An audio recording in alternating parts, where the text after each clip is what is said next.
নমস্কার বন্ধুরা, বাংলা রসি ঘরে আপনাদের সবাইকে স্বাগত। আশা করি সবাই ভালো আছেন। আমি আজকে করব ডাল পুরি আর আচারি আলুর দম, সম্পূর্ণ নিরামিষ। তো চলুন শুরু করি। ডাল পুরির জন্য প্রথমে আমি ডালের পুরটা রেডি করে নেব। আমি এখানে কিছুটা ছোলার ডাল নিয়ে ঘন্টাখানেক ভিজিয়ে রেখেছিলাম। তারপরে জল ঝরিয়ে আরও আধ ঘন্টা একটু শুকিয়ে নিয়েছি। এবার এটা আমি মিক্সিতে গুঁড়ো করে নেব। অনেকে পুরো ভেজানো ডাল বেটে করে, তবে ওতে অনেক সময় লাগে শুকাতে। এভাবে যদি একটু শুকিয়ে নিয়ে করেন তাহলে কিন্তু ডালটা একটু গুঁড়ো গুঁড়ো হবে, দানা দানা হবে, খেতে ভালো লাগবে। দেখুন আমি গুঁড়ো করে নিয়েছি।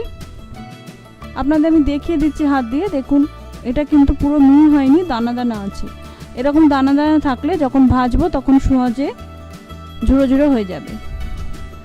এবার আমি একটা কড়াইতে নিয়ে নিলাম 2 টেবিল চামচ মতো ঘি। আমি এখানে ঘি দিয়ে করব, আপনারা চাইলে সাদা তেল দিয়ে করতে পারেন, তবে পুরের রেসিপি সবসময় ঘি দিয়ে করলে টেস্ট ভালো হয়। এবার দিয়ে দিলাম একটু কালো জিরে, হাফ টিস্পুন হিং। যারা হিং পছন্দ করেন না তারা স্কিপ করতে পারেন। আমি এখানে 1 ইঞ্চি মতো আদা আর 3টে কাঁচা লঙ্কা একসঙ্গে একটু বেটে নিয়েছি। এবার কাঁচা লঙ্কা আর আদা বাটাটা একটু ভেজে নেব তেলে, যাতে কাঁচা গন্ধটা চলে যায়। এবারে দিয়ে দিচ্ছি স্বাদ মতো নুন,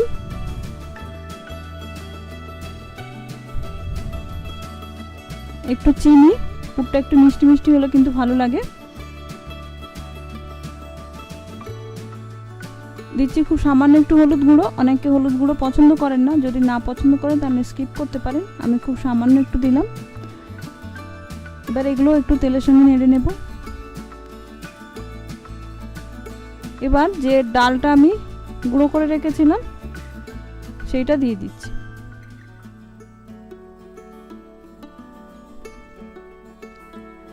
এবার ভালো করে মিশিয়ে নিয়ে এটা আমি নাড়বো। এটা কিন্তু কন্টিনিউয়াস নাড়তে হবে পুরো ঝুড়ো ঝুড়ো না হওয়া পর্যন্ত। দেখুন কিছুটা শুকিয়ে যাওয়ার পর আমি এতে দিয়ে দিচ্ছি ভাজা মশলা। আমি ভাজা মশলার রেসিপিটা দেখালাম না।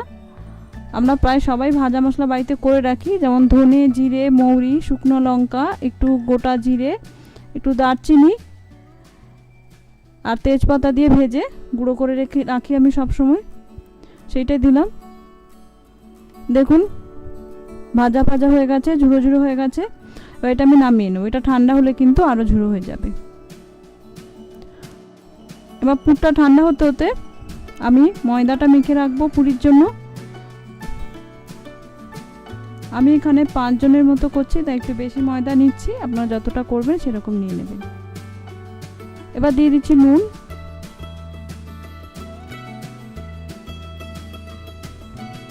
একটু চিনি,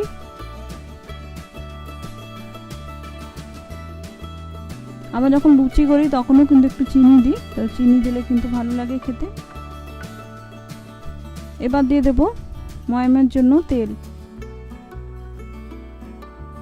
এখানে লুচির থেকে কিন্তু সামান্য তেল একটু বেশি লাগবে, কারণ ডাল পুরি কিন্তু একটু খাস্তা হয়, তো খাস্তা করার জন্য কিন্তু একটু তেল দিতে হবে। এবার এটা আমি মিশিয়ে নেব। ভালো করে আমি মিশিয়ে নিয়েছি।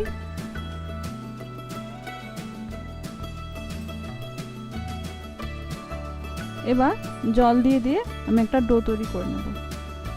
অল্প অল্প জল দেব, যাতে ডো বেশি নরম না হয়ে যায়, কারণ লুচির থেকে কিন্তু এটা একটু শক্ত হবে, যেহেতু ভেতরে পুর দিতে হবে। বারবার জল দিয়ে আমি একটা ডো তৈরি করে নেব।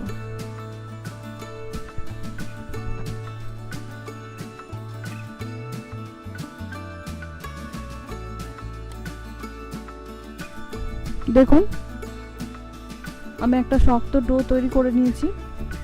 এবার এটা আমি ভালো করে একটু ঠেসে নেব।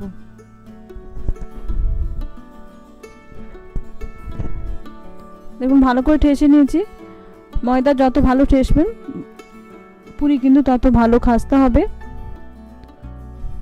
এবার এটা আমি একটু রেস্টে রেখে দেব, যাতে ফেটে না যায়। তার জন্য উপর দিয়ে আমি একটু তেল এভাবে মাখিয়ে রাখবো। এবার ময়দাটা সেট হতে হতে আমি আলুর দমটা করে নেব। আমি এখানে একটা আলুকে এভাবে 8 টুকরো করে নিয়েছি, করে ভালো করে খোসা ছাড়িয়ে ধুয়ে নিয়েছি। এবার এই আচারি আলুর দমের যে মেন ইনগ্রিডিয়েন্টস তা হলো দই। সেই দইয়ের মিশ্রণটা আমি রেডি করে নেব। তার জন্য আমি এখানে নিয়েছি 1 কাপ মতো টক দই। টক দইটা আমি একটু ফেটিয়ে নেব, কারণ অনেক সময় টক দই গ্রেভিতে পড়লে ফেটে যায়, ছাড়া ছাড়া হয়ে যায়, সেটা যাতে না হয়। দেখুন আমি একটু ফেটিয়ে নিয়েছি। এবার দিয়ে দিচ্ছি 1 টেবিল চামচ মতো আদা এবং কাঁচা লঙ্কা আমি পেস্ট করে রেখেছিলাম, সেটা দিলাম। যেহেতু আমার আলুর দমের পরিমাণটা বেশি, সেহেতু একটু বেশি দিলাম। আপনারা যেরকম করবেন বা যেরকম ঝাল পছন্দ করবেন সেরকম দেবেন। এবার আমি এখানে দিয়ে দিচ্ছি আমের টক আচার, তেল শুদ্ধ। এই রেসিপি কিন্তু টক আচার দিয়েই ভালো লাগে। আপনাদের বাড়িতে যে আচার থাকবে তাই দিয়ে করতে পারেন, তবে আচারের তেলটা একটু বেশি দেবেন, তাহলে কিন্তু খুবই টেস্ট হবে। এবার দিয়ে দিচ্ছি নুন, হলুদ গুঁড়ো,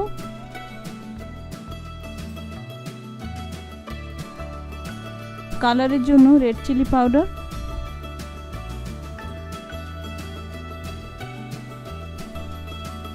একটু ধনে গুঁড়ো 1/2 টিস্পুনের মতো। এবার এগুলো ভালো করে একসঙ্গে মিশিয়ে নেব। এই মিশ্রণটাই কিন্তু এই রেসিপির মূল উপকরণ। এবার আমি একটা কড়াইতে নিয়ে নিয়েছি বেশ কিছুটা সর্ষের তেল। এই রেসিপি কিন্তু সর্ষের তেল দিয়ে করবেন। এবার এখানে কিছু শুকনো ফোড়ন নিয়ে নিয়েছি, যেমন শুকনো লঙ্কা, তেজপাতা, গোটা জিরে, গোটা ধনে এবং একটু মেথি। শুকনো লঙ্কার দানাটা আমি বের করে নিয়েছি, নাহলে বেশি ঝাল হয়ে যাবে। আপনারা যদি ঝাল পছন্দ করেন তাহলে রাখতে পারেন। এবার শুকনো ফোড়নগুলো আমি তেলে একটু ভালো করে ভেজে নেব। দেখুন ভাজা হয়ে গেছে সুন্দর। এবার যে আলুগুলো আমি কেটে রেখেছিলাম সেইগুলো দিয়ে দেব।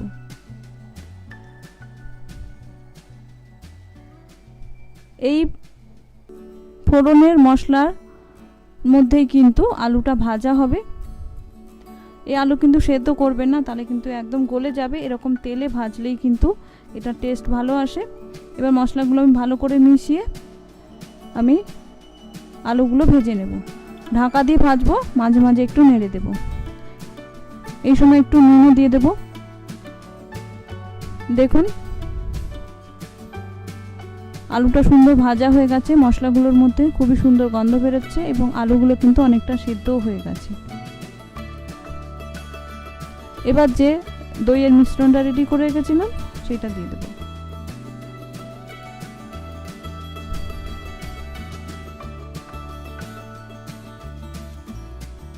এবার মিশ্রণটা আমি ভালো করে আলুর সঙ্গে মিশিয়ে মিডিয়াম আঁচে এটা আমি একটু কষিয়ে নেব, কারণ দই আছে আর ধনে গুঁড়ো আছে, তো ভালো করে একটু কষালেই কিন্তু টেস্টটা খুব ভালো আসবে।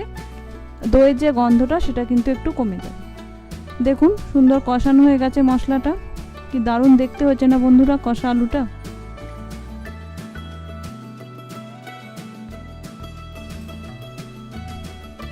এবার আমি এতে দিয়ে দিচ্ছি জল। বেশি জল কিন্তু দেব না, কারণ আলু ভাজার সময় সেদ্ধ হয়ে গেছে, কষানোর সময় কিন্তু অনেকটা সেদ্ধ হয়ে গেছে।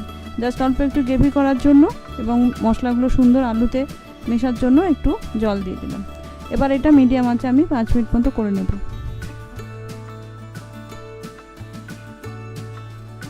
দেখুন 5 মিনিট পরে সুন্দর তেল ছেড়ে দিয়েছে আলু থেকে, আলুটা সুন্দর গ্রেভি গ্রেভিও হয়ে গেছে, আর কিন্তু করার দরকার নেই। এবার আমি এখানে সামান্য একটু চিনি দিচ্ছি। আপনারা যদি খুব টক পছন্দ করেন তাহলে চিনি নাও দিতে পারেন, তবে টকের মধ্যে যদি একটু চিনি দেওয়া হয় তাহলে কিন্তু টেস্টটা খুব ব্যালেন্স হয়, তাই একটু চিনি দিলাম আমি। তাছাড়া আমার বাড়িতে এত টক পছন্দ করে না, তো একটু চিনি দিলাম। এবার এটা আমি নামিয়ে নেব। তো বন্ধুরা আলুদম হতে হতে ময়দাটা রেডি হয়ে গেছে। যতটা শক্ত ছিল তার থেকে কিন্তু একটু নরম হয়ে গেছে। এবার আমি এভাবে একটুখানি ঠেসে নিয়ে এটা থেকে আমি লেচি কেটে নেব।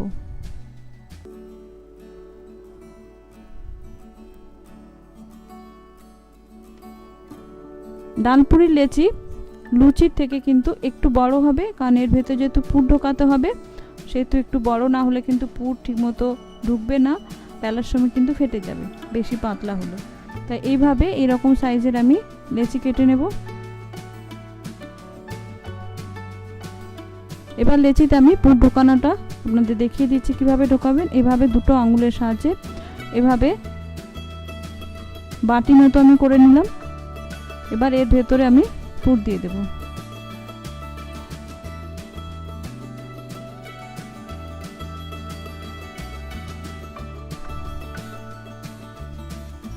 ভাবে আমি 1 চামচ মতো পুর দিলাম।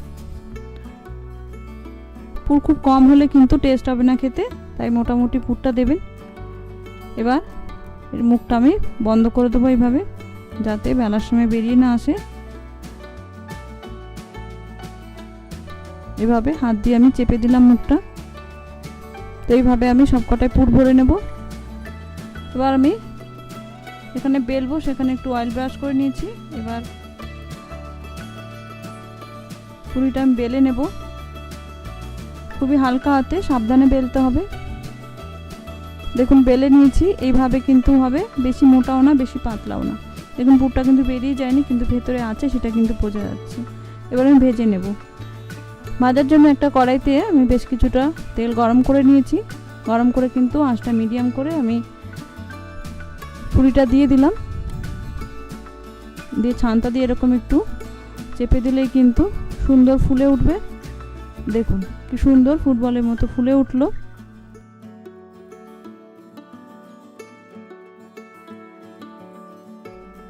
এবার আমি একটু উল্টে দেব। আমাদের বাড়িতে একটু লাল লাল পছন্দ করে, তাই আমি লাল লাল করে নিচ্ছি। আপনারা যেরকম কালার রাখতে চান সেরকম রাখবেন। দেখুন দুদিকটা হয়ে গেছে, আমি এবার তুলে নিলাম তেল থেকে। এবার একটা টিস্যু পেপারের উপর আমি নিয়ে নিচ্ছি, যাতে এক্সট্রা তেলটা টিস্যু পেপার সোক করে নেয়। এভাবে আমি সব কটা পুরি ভেজে নেব। তো বন্ধুরা, রেডি আমার ডাল পুরি ও আচারি আলুর দম।